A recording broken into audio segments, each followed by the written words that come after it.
আপনারা জানেন বন্দী রয়েছে বিএসএফ জওয়ান পুনম কুমার সাউ। গতকালই তার স্ত্রী পাঠানকোটে যাওয়ার কথা বলেছেন এবং ইতিমধ্যেই যেমনটা জানা যাচ্ছে তার বাড়িতে গিয়েছিলেন শ্রীরামপুরের সাংসদ কল্যাণ বন্দ্যোপাধ্যায় ও আইএসএফ বিধায়ক নওশাদ সিদ্দিকী। 4 দিন পেরিয়ে গিয়েছে, একদিকে যখন কাশ্মীরের ঘটনা, অন্যদিকে 3 দিন পেরিয়ে গিয়েছে পাকিস্তানের জঙ্গিদের হাতে, পাকিস্তানের সেনা রেঞ্জার্সের হাতেই আটক রয়েছে ভারতীয় বিএসএফ জওয়ান পুনম কুমার সাউ। ইতিমধ্যেই পরিবারের পাশে থাকতে দেখা করেছেন শ্রীরামপুরের সাংসদ কল্যাণ বন্দ্যোপাধ্যায় ও আইএসএফ বিধায়ক নওশাদ সিদ্দিকী। আপনারা জানেন গতকালই কিন্তু জানা গিয়েছিল যে পুনম কুমার সাউয়ের স্ত্রী তিনি পাঠানকোটে যাচ্ছেন। কি অবস্থায় তিনি রয়েছেন তা নিয়ে তিনি অত্যন্ত আশঙ্কায় রয়েছেন যে আতেও তাকে সেফলি ভাবে রাখা হয়েছে কিনা, সেই সমস্ত একাধিক প্রশ্ন যখন উঠছে তখনই পুনম কুমার সাউয়ের বাড়িতে গিয়েছিলেন শ্রীরামপুরের সাংসদ কল্যাণ বন্দ্যোপাধ্যায় এবং আইএসএফ বিধায়ক নওশাদ সিদ্দিকী। ফোনে রয়েছে প্রতিনিধি তাপস লাহা। তাপস, গতকালই জানা গিয়েছিল যে পুনম কুমার সাউ তার স্ত্রী তিনি পাঠানকোটে যাচ্ছেন, অন্যদিকে তার বাড়িতে দেখা করছেন কল্যাণ বন্দ্যোপাধ্যায় এবং নওশাদ সিদ্দিকী।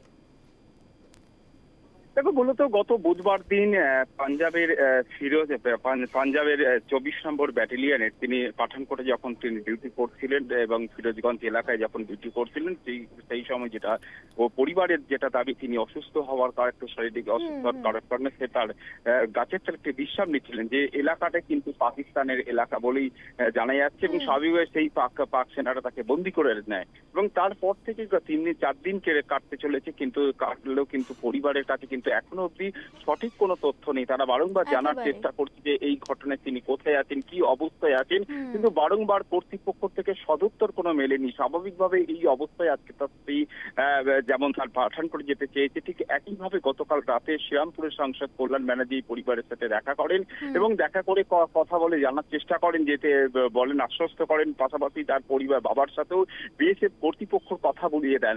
সব মিলিয়ে তারপর কল্যাণ ব্যানার্জি সাংসদ কল্যাণ ব্যানার্জি যেটা জানান যে এই মুহূর্তে সরকারের পাশে বিএসএফ কর্তৃপক্ষের উপর ভরসা আমাদের রাখতেই হবে এবং তবে তারা চেষ্টা করতেন বলেই জানতে পারছে তারা, এবং স্বাভাবিকভাবে তারাও আশাবাদী পুনম খুব দ্রুত ফিরে আসবে। এই অবস্থায় একই সাথে কল্যাণ ব্যানার্জি অর্থাৎ শ্রীরামপুর সাংসদ কল্যাণ ব্যানার্জির পাশাপাশি আইএসএফ বিধায়ক নওশাদ সিদ্দিকীও কিন্তু এই পরিবারের সাথে দেখা করেন এবং তিনিও বাইরে পরিবারের সাথে কথা বলার পর তিনি যেটা জানান যে তারাও আশাবাদী, অর্থাৎ যেভাবে সারা দেশ চাইছে এই মুহূর্তে পুনম দ্রুত ফিরে আসুক, তা আমরাও চাইছি পুনম ফিরে আসুক, সেই ভরসাতেই আমরা রাখছি। বেশ, ধন্যবাদ তাপস। যেমনটা জানা গিয়েছিল যে পুনম কুমার সাউ তিনি অসুস্থ বোধ করছিলেন এবং সেই সময় গাছের ছায়ার নিচে বসতে গিয়েই ভুলবশতই পাকিস্তানের সীমান্ত পেরিয়ে গিয়েছিলেন তিনি এবং সেই সময় তাকে আটক করে পাকিস্তান রেঞ্জার্স এবং এখনো পর্যন্ত বন্দী রয়েছেন বিএসএফ জওয়ান পুনম কুমার সাউ। সেখানে গিয়েছিলেন গতকাল পুনম কুমার সাউয়ের বাড়িতে গিয়েছিলেন শ্রীরামপুরের সাংসদ কল্যাণ বন্দ্যোপাধ্যায় এবং আইএসএফ বিধায়ক নওশাদ সিদ্দিকী। সেখানে গিয়ে কি জানিয়েছেন সাংসদ কল্যাণ বন্দ্যোপাধ্যায় শোনাবো আপনাদের। কেন্দ্রীয় সরকার সমস্ত অফিসার সব এজেন্সি চেষ্টা করছে এবং উনি বলেওছিলেন তখন যে ওকে ফিরিয়ে আনা যাবে, একটু সময় লাগছে, নিশ্চয়ই ফিরে আসবে। ওর স্বাস্থ্য শরীর সমস্ত ভালো আছে, সেফটি আছে। আমি এসেছিলাম, এখনও আমি ডিজি বিএসএফকে ফোন করেছিলাম, কথা বললাম সে একই, এবং ওনার বাবা আছেন, ওনার বাবাকেও ফোন ধরিয়েছি ডিজি বিএসএফ স্যার, উনিও ওনার বাবার সঙ্গেও কথা বলেছেন যে টিজার যেটা হয়েছে। দেখুন, আমাদের এখন যেটা হচ্ছে আমাদের কেন্দ্রীয় সরকারের ওপর বা আর্মির ওপর, বিএসএফের ওপর, সবাইকার ওপর ভরসা রাখতে হবে। একটা জায়গায় তো ভরসা রাখতে হবে, কারণ তারা তো কাজ বলছে যখন চেষ্টা, ভরসা তো আমাদের করতেই হবে।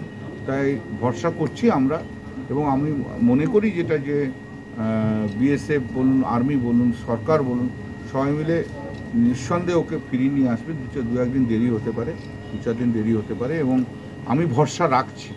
এবং এই ভরসাটাই আমাদের, মানে সব ভরসা, এই ভরসাটা চলে গেলে তার কোনো ভরসা আর কিছু তো নেই, এটাই আমাদের ভরসা।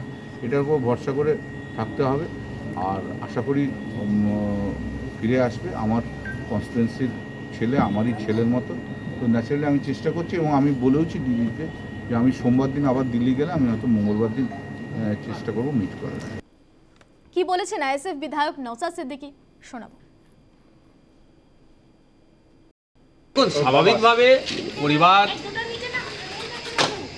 চিন্তিত, স্বাভাবিক এটা নিয়ম। তার পরিবারের বাবা থেকে ভাই যারা আছেন, কাকা আছেন, জেঠু ভাই যারা আছেন, সবার সাথে কথা বলেছি, পাড়া প্রতিবেশী আছে। আমাদের এখন যেহেতু এটা সেন্ট্রালের হাতে আছে, বারবার অফিসার যারা আছেন তাদের সাথে পরিবার যোগাযোগ করছে, আশ্বস্ত করছে, আমরাও আছি। আমাদের তো হাতে কিছু নাই, তবে আমার আমার মাধ্যমে সাধারণ মানুষের কাছে প্রেয়ার যে আমরা যাকেই ডাকে না কেন, কেউ ভগবানে, কেউ আল্লাহতে, কিছু সৃষ্টিতে, বা যে যেমনভাবে তার সৃষ্টিকর্তাকে ডাকে, সবার কাছে আমরা প্রেয়ার করব যে আমাদের ছেলে, আমাদের ভাই সুস্থতার সাথে দ্রুত ফিরে আসুক এবং আমার দেশ মাতৃকাকে রক্ষা করার জন্য আবার তিনি ডিউটিতে জয়েন করুক। এটা আমার প্রেয়ার করব। আমরা যেমন চিন্তিত, তারা চিন্তিত সাথে সাথে তারাও দায়িত্ববদ্ধের মধ্যে পড়ছে, তাদের দায়িত্বের মধ্যে পড়ছে দ্রুত কিভাবে তাকে ফিরিয়ে নিয়ে আসা যায়। এবার এক্ষেত্রে আমরা সবসময়ের জন্য জানি ওই দেশ সবসময় আমার দেশের মধ্যে অস্থিরতা তৈরি করার চেষ্টা করে, আমাদেরকে ডিস্টার্ব করে। এই একটা সুযোগ পেয়েছে, আমাদেরকে একটু ডিস্টার্ব করছে, আমাদেরকে একটা আতঙ্কে রাখার চেষ্টা করছে, কিন্তু এর জবাব আমরা দেব। আমাদের দেশে যেভাবে সন্ত্রাসবাদী হামলা কদিন আগেই সংঘটিত করেছে পাকিস্তানের সহযোগিতাতে, ওই সারা পৃথিবী ছিচি করছে। এই একটা সুযোগ পেয়ে একটু আমাদেরকে টাইম কিল করছে।